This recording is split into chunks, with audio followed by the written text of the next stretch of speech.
যে নারী প্রতিদিন সকালে ঘর ঝাড়ু দেওয়ার আগে দুইটি কাজ করবে ওই নারীর কপাল খুলে যাবে।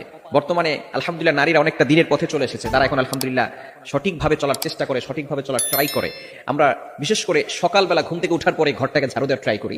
ঘরটাকে ঝাড়ু দেয়, বিশেষ করে মা বোনেরা যারা আছেন ঘরটাকে পরিষ্কার পরিচ্ছন্ন রাখার জন্য ঘুম থেকে ওঠার পরেই ঘর ঝাড়ু দেয়। এই ঘর ঝাড়ু দেওয়ার আগে কিছু কাজ করতে হবে। দুইটি কাজ যদি নারীরা করতে পারে ওই নারীর কপাল খুলে যাবে। এক নাম্বার হচ্ছে ফজরের সালাত আদায় করা। ফজরের 2 রাকাত ফরজ নামাজ আছে না নাই? ফজরের নামাজ কয় রাকাত? মোট হচ্ছে 4 রাকাত, 2 রাকাত সুন্নত, 2 রাকাত ফরজ।